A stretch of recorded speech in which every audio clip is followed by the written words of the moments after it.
O Eduardo falou algo com você, que era o que você estava buscando, algum questionamento? Perguntou se eu tinha uma dor, falei que tinha dor, era no joelho. E aí ele foi dizendo que já estava sendo preparado, né? E que a gente passou a não sentir mais a dor, cheguei com a dor e não estou sentindo. E questionou outra coisa, que isso eu já vinha sentindo há algum tempo, sobre inveja, sobre as pessoas têm inveja da gente que não tem nada e tem inveja daquele pouco que tem. Então, onde ele alertou, onde ele não, né? Os espíritos tá com ele, né? Sim. Os guias, os mentores dele. O nosso planeta vai ter uma terceira guerra mundial? Não vai, porque os espíritos não vão permitir isso. Eles podem intervir de várias formas, né? Já interviram já, né? Chegou perto? Sim, chegou perto, né? Chegou perto várias vezes, na Guerra Fria e depois. Jesus volta para a Terra? Não, porque Jesus nunca saiu. Então, na verdade, Jesus nunca saiu? Não, espiritualmente. Na Bíblia não fala que ele vai voltar? Não, mas não é esse voltar que eles falam, que vai voltar. Não tem mínimo sentido isso, porque assim, vamos pensar, ele fala o quê? Que vai voltar da Terra, ele vai voltar e vai reviver os que morreram. Já não tem como, porque a matéria já se reintegrou, já se transformou em outro tipo de material biológico e já era. O cara morre, se decompõe, acabou, não tem lógica. E aí eles falam que vai voltar e vai, se você renascer, todo mundo que morreu, que era do bem, ou que tipo ia pro céu ou não, você já não consegue ter tanta pessoa na Terra, porque um monte de gente morre toda hora, né? Super normal. Uhum. Também assim, qual é o critério daqueles que não conheceram Jesus? Qual é o critério daqueles que nasceram e morreram? Né? Qual é o critério daqueles que morreram, que nasceram antes de Jesus? Então assim, é uma coisa que não tem nem pé nem cabeça. A gente tem que entender que o Espiritismo traz algo que tem lógica, totalmente. As outras religiões, não que eu seja contra, claro que não. Eu acho que se a pessoa está na religião, óbvio, está controlando seus vícios, muito bom. Mas não tem lógica nenhuma, entendeu? Imagina só, chega Jesus e o chinês, eu já fui para a China, para lugares que as pessoas nunca viram gente com pelo. Eles não sabem o que é Jesus, você acha que os caras sabem? Os caras tiraram foto, um monte de foto comigo, porque eu tinha pelo no braço. Você acha que aqueles caras sabem o que é Jesus? Não sabe. E aí, eles vão para onde? Eles vão para o inferno porque eles não conheceram Jesus? Entendeu? Então esse critério assim, é muito vago, muito jogado ao ar e não tem lógica nenhuma. Então assim, eu sei que é difícil ouvir isso de uma pessoa, igual eu tô falando, porque nós passamos diversos séculos ouvindo essa mesma história. De que Jesus vai voltar, e de que isso, de que aquilo, de que Adão e Eva foi criado do barro, tudo mais. Isso não tem lógica. O Espiritismo, ele vem e nada consegue desbancá-lo. Nenhuma ciência, ninguém consegue. Porque o que está descrito ali tem muita lógica e tem sentido, né? Entendi. Como é que suas entidades, seu mentor descreve a passagem nossa para o plano espiritual? Como é que é essa passagem? Isso depende da vida que a pessoa levou e não da forma que ela morre, né? Se a pessoa teve uma vida muito boa, ela vai ter uma passagem, ela vai ser recebida. Assim, vamos resumir em 3 tipos de passagem, né? Aquele cara que teve uma vida ruim, bem ruim, tipo um bandido. Um bandido, um abusador. O que acontece normalmente é que quando ele morre, ele fica num pesadelo, um looping num pesadelo das vítimas dele. Ele fica assistindo tudo que ele fez no ponto de vista da vítima, entendeu? Ele não fica assistindo no ponto de vista dele. Ele sente o mesmo medo, tipo assim, um cara que abusou das mulheres, e na hora que ele abusou ele tava lá, né, bem bom, ele não tava nem aí. Só que as mulheres estavam tendo medo. Ele fica assistindo no ponto de vista das mulheres, com o medo que elas sentiram, entendeu? E isso fica num looping, tipo, fica 20, 30 anos o cara sentindo isso, para que ele realmente se traumatize e pague pelo erro dele, né? Então ele fica ali, por exemplo, como o Lázaro, o Lázaro tá nesse looping das pessoas que ele vitimou, as coisas que ele fez de ruim, ele fica tendo esses vários pesadelos. Isso é descrito nos livros de Chico Xavier, no livro de André Luiz, ele conta exatamente isso. E aí ele fica de um bom período, aí quando ele acorda, ele vai ainda cair em um lugar muito ruim, vai sofrer, como se fosse um inferno, né?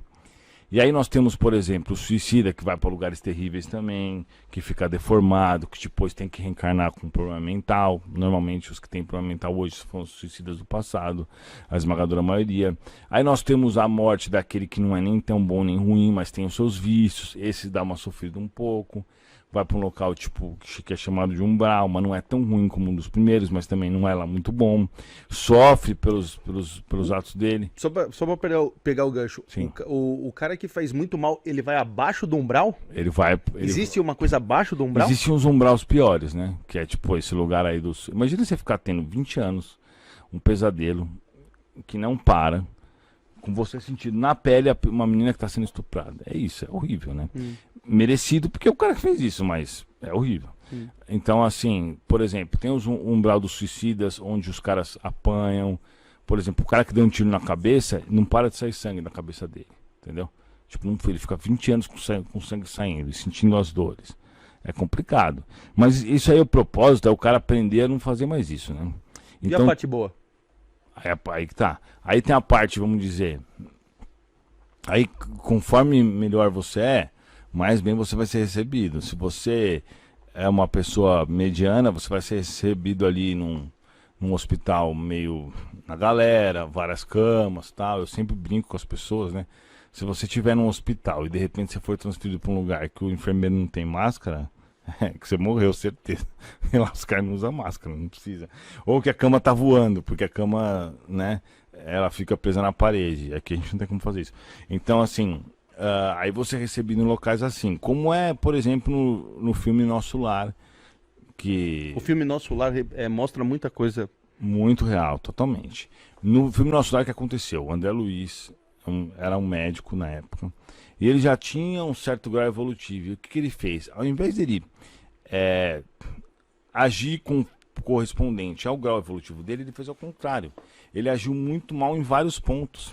Então, ele teve o débito maior por ter um nível evolutivo e ser um cara inteligente.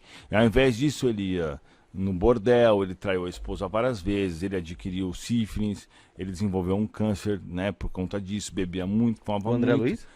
E não ajudou as pessoas como ele poderia. Então ele morreu, ficou 8 anos no umbral.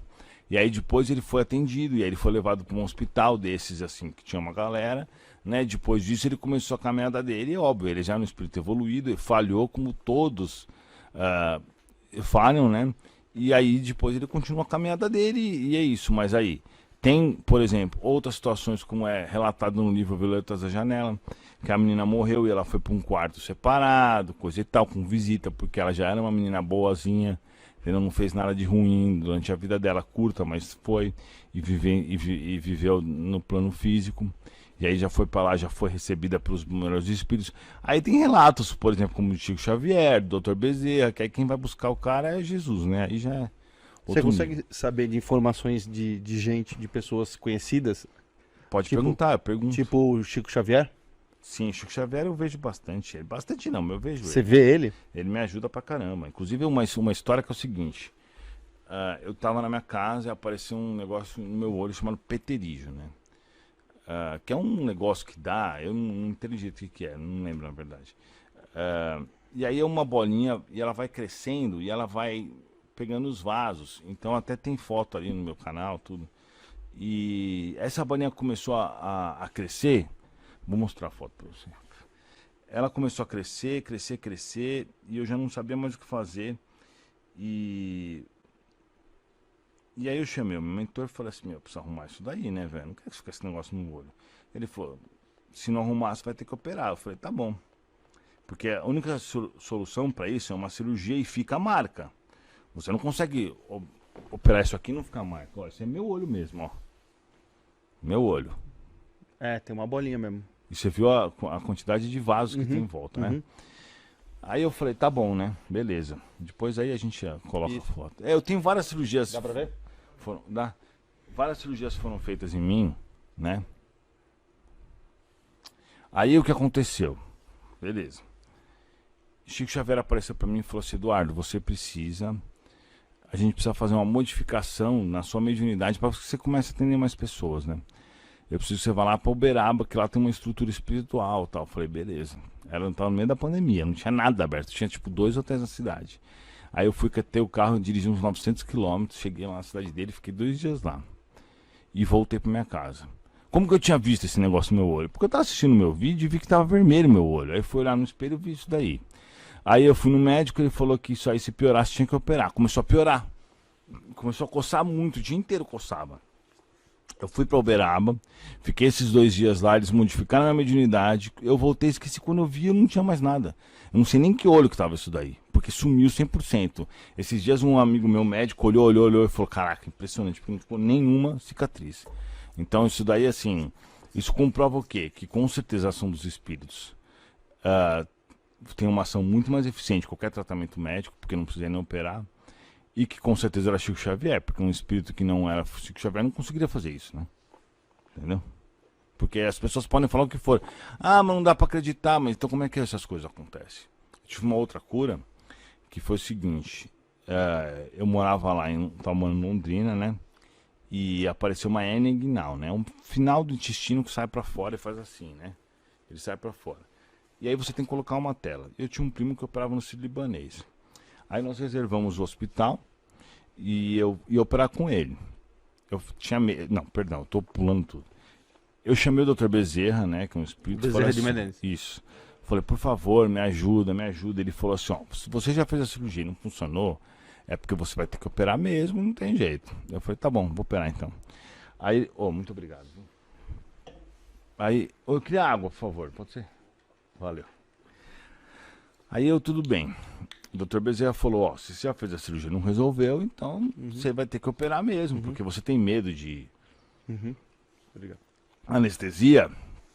Eu realmente tinha. Então você precisa vencer esse medo. Então não vai resolver.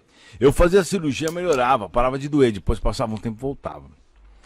Meu, chegou uma hora que eu não conseguia pegar uma garrafinha de água que doía minha hérnia. Nossa, doía demais, eu não sabia mais o que fazer. Aí eu falei, tá bom.